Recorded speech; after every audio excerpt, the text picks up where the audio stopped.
Gospodin s vama. I s duhom tvojim. Čitanje Svetog Evanđelja po Mateju. Slava tebi, Gospodine. U ono vrijeme reče Isus svojim učenicima ovu prispodobu. Kraljevstvo je nebesko kao kad domaćin rano ujutro izađe najmiti radnike u svoj vinograd. Pogodi se s radnicima po denar na dan i pošalje ih u svoj vinograd. Izađe on i o 3. uri i vidje druge gdje stoje na trgu besposleni, pa i njima reče: idite i vi u moj vinograd, pošto bude pravo, dat ću vam. I oni odoše. Izađe opet o 6. i 9. uri, te učini isto tako. A kad izađe o 11. uri, nađe druge gdje stoje i reče im: zašto ovdje stojite vazdan besposleni? Kažu mu: jer nas nitko ne najmi. Reče im: idite i vi u vinograd. Uvečer kaže gospodar vinograda svojemu upravitelju: pozovi radnike i podaj im plaću, počevši od posljednjih pa sve do prvih. Dođu tako oni od 11. ure i prime po denar. Pa kada dođu oni prvi, pomisle da će primiti više, ali i oni prime po denar. A kad primiše, počeše mrmljati protiv domaćina: ovi posljednji jednu su uru radili i izjednačio se ih s nama, koji smo podnosili svu tegobu dana i žegu. Na to on odgovori jednomu od njih: prijatelju, ne činim ti krivo. Nisi li se pogodio sa mnom po denar? Uzmi svoje pa idi. A ja hoću i ovomu posljednjemu dati kao i tebi. Nije li mi slobodno činiti sa svojim što hoću? Ili zar je oko tvoje zlo što sam ja dobar? Tako će posljednji biti prvi, a prvi posljednji. Riječ Gospodnja. Slava tebi, Kriste.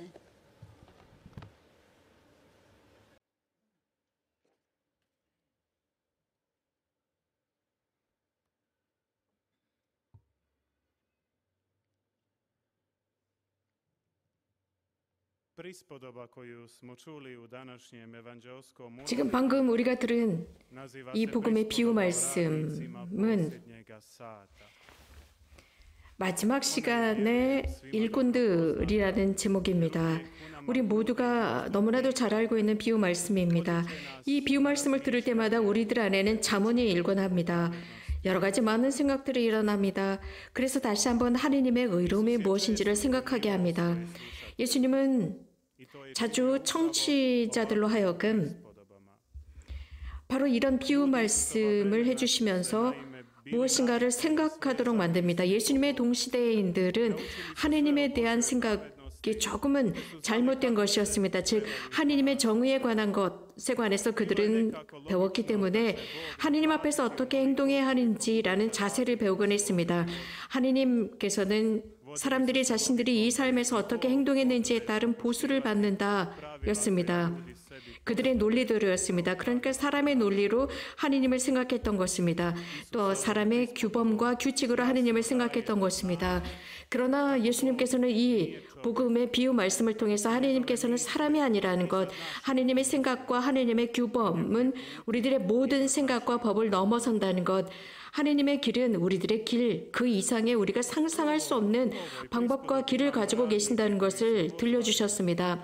이 복음의 비유 말씀 속에서 일꾼들이 똑같은 주인이 여러 일꾼들을 부릅니다. 그래서 같은 포도원에서 일하도록 불렀습니다. 어떤 사람들은 동력이 트자마자 아침부터 일하기 시작했고 어떤 사람들은 조금 늦게 오게 됩니다. 즉 주인이 필요시마다 그 시간대마다 다르게 일꾼들을 불렀습니다. 또 마지막에 온 일꾼은 일을 아주 조금밖에 하지 않았겠죠. 당연합니다. 그렇기 때문에 이 노동자들, 일꾼들은 자신들에게 맞는 그 시간에 많은 일들을 했습니다. 열심히 마음을 담아서 일을 했습니다. 하지만 주인은 이러한 일꾼들을 부르기 전에 먼저 계약을 합니다. 하나의 돈 하나를 주겠다. 1데나리온이다 라고 했습니다. 그래서 아침에 일을 하든 1시간 일을 하든 똑같이 그 하루의 일당은 1데나리온이다 라고 분명히 말씀을 하시게 됩니다. 오늘 예수님께서는 이 비유 말씀을 하시면서 거기에 등장하는 주인은 바로 하느님이라는 것을 암묵적으로 보여줍니다. 자, 여기에 논리적인 것이 등장합니다. 이런 식으로 하느님께서 계산을 할 때 하느님은 비논리적이다라고 생각하는 것입니다. 즉, 아침 일찍부터 하루 종일 일한 사람과 1시간밖에 일하지 않은 사람의 보수가 어떻게 똑같을 수 있느냐. 이것은 하느님께서 의롭지 못한 판단을 하신 것이다 라고 투덜거릴 수 있습니다. 그러나 하느님께서는 분명하게 아침에 온 사람이나 늦게 온 사람이나 똑같이 당신께서 주시는 보수는 같은 보수라고 했습니다. 그렇기 때문에 하루 왼종일 일한 사람이건 1시간밖에 일하지 않은 사람이건 어떤 누구에게도 피해를 입히지 않았습니다. 왜냐하면 같은 계약을 하셨기 때문입니다. 누구에게도 피해를 입히지 않았습니다. 하루 왼종일 일한 것처럼 1시간밖에 일하지 않은 사람에게도 같은 보수를 쳐주셨습니다. 예수님께서는 이 비유 말씀을 통해서 사람의 마음이 무엇인지를 아주 지혜롭게 말씀해 주십니다. 즉 인간의 마음, 시기와 질투에 가득 찬 마음, 그 마음을 저주의 눈이라고 표현을 할 수 있습니다. 즉 나는 착한 사람인데 너는 나쁜 사람이야 라고 하면서 악을 가지고 째려보는 것입니다. 자, 여기에서 중요한 것은 보수 문제였습니다. 즉 하느님의 은총과 하느님의 의로움, 하느님의 사랑, 그 놀라우신 사랑이 어떻게 우리들에게 똑같이 배분될 수 있느냐, 바로 이 문제가 등장하는 것입니다. 이러한 하느님의 행동은 우리들 인간이 지니고 있는 모든 정의와 모든 규칙을 넘어서고 있습니다. 그래서 우리들은 이것을 상상할 수가 없습니다. 즉 하느님의 정의를 어떻게 상상할 수 있겠습니까?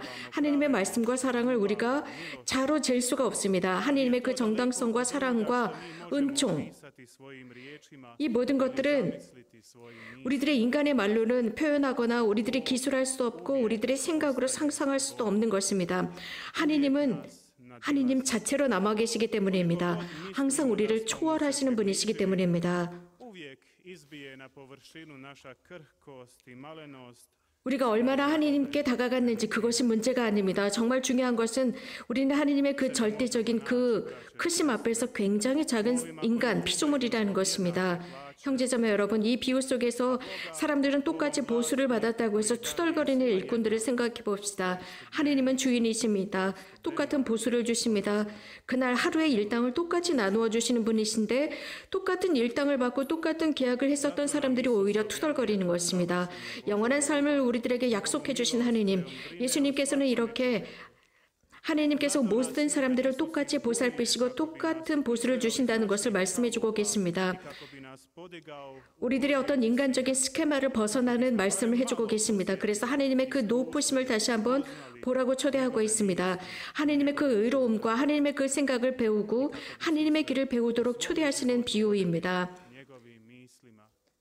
그래서 하느님의 생각을 통해서 우리들의 삶을 살아가라고 초대하고 계십니다. 우리는 이런 말을 할 수가 있습니다. 누군가 영원한 삶을 얻었다고 해서 우리가 그것을 질투해야겠습니까? 그렇다면 우리는 지금까지 들은 예수님의 말씀을 제대로 배우거나 듣지 못한 것입니다. 거기에 관해서 투덜거리거나 수군대거나 그를 비난하겠습니까?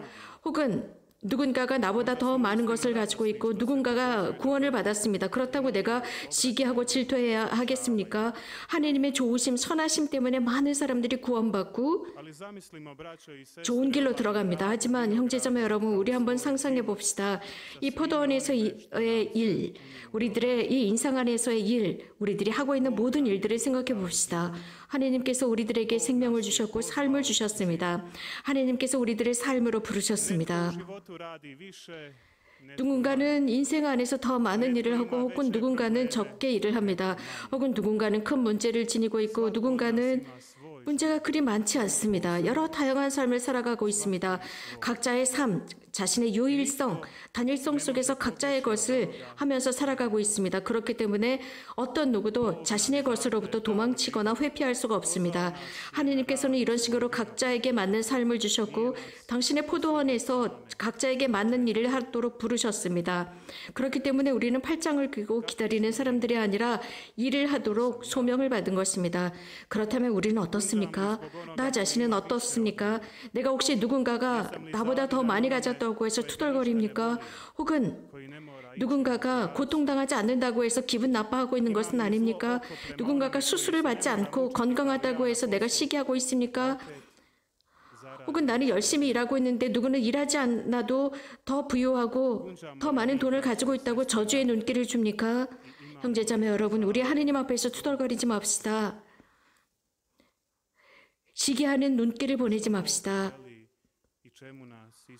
하느님께서 우리들에게 원하시는 것은 무엇일까요? 이 비유를 통해서 예수님께서 무엇을 가르치고 계시는 걸까요? 모든 사람은 삶에서 똑같은 안락함을 지니는 것이 아니고 똑같은 일을 하는 것이 아니라는 것입니다. 누군가는 더 힘든 일, 더 견디기 어려운 일, 누군가는 더 고통을 받고 누군가에게는 더 쉽고 더 가뿐한 일을 합니다. 자, 예수님께서 이 비유를 통해서 우리들에게 가르치고자 하시는 바는 우리들의 삶을 있는 그대로 수락하라는 것입니다. 하느님의 그 관대함의 표현으로서 이 삶을 받아들이는 것입니다. 내가 삶에 무엇이 있던 수락하는 것입니다. 왜냐하면 내 삶 자체는 하느님께서 나에게 주신 선물이기 때문입니다. 내가 그것을 수락할 때 비로소 하느님께서는 나에게 보상해 주십니다. 많은 사람들은 그렇게 할 때야 비로소 위로를 얻습니다. 자신들의 인생을 수락했을 때야 비로소 자신의 인생 안에서 일어나는 모든 사건들을 수락할 때, 특히 사랑으로 인정할 때 하느님의 보상을 받습니다. 하느님의 그 은총은 우리들의 인간의 논리대로 움직여지지 않습니다. 하느님의 논리대로 움직이는 것입니다. 몇몇 사람들은 인생이 힘들고 고통스럽다고 합니다. 그런 상황 속에서 하느님의 사랑과 선하심을 그들은 또 깨달았다고도 증언하고 있습니다. 형제자매 여러분, 하느님께서 여러분들에게 생명과 삶을 주셨습니다. 당신의 포도원에서 일하도록 소명하셨습니다. 그래서 누군가는 더 많이 일했고 누군가는 적게 일했는데 저 늦게 온 사람이 나와 똑같은 보수를 받는다라고 하면서 투덜거리거나 질투하지 마십시오. 그저 여러분들이 받으신 그 삶 자체를 인정하시고 여러분들의 고통을 인정하시고 수락하시고 여러분들의 질병을 수락하십시오. 여러분들이 그 삶의 어려운 상황을 수락하십시오. 그래야만 그날의 보수, 이 인생의 보수를 받을 수 있습니다. 그래야만 영원한 삶으로 들어가는 그 하나의 데나리온을 받을 수 있습니다. 이 삶의 마지막 순간에 하느님께서 우리들 각자에게 영원한 삶이라는 돈, 영원한 삶이라는 데나리온 보수를 주실 것입니다. 형제자매 여러분, 하느님께서는 우리 모두를 부르셨습니다. 지금도 계속 하느님께서는 부르고 계십니다. 중요한 것은 우리가 그분에게 응답하는 것입니다. 그분의 포도원에서 일을 할지 여부는 우리들의 응답에 달려 있습니다. 즉 우리들의 인생 안에서의 대답 여부에 달려 있습니다. 하느님의 은총은 항상 그곳에 있습니다. 하느님의 부르심은 늘 현실적입니다. 우리가 해야 할 유일한 질문은 나는 어떤가? 우리는 어떤 상태인가? 라는 질문입니다.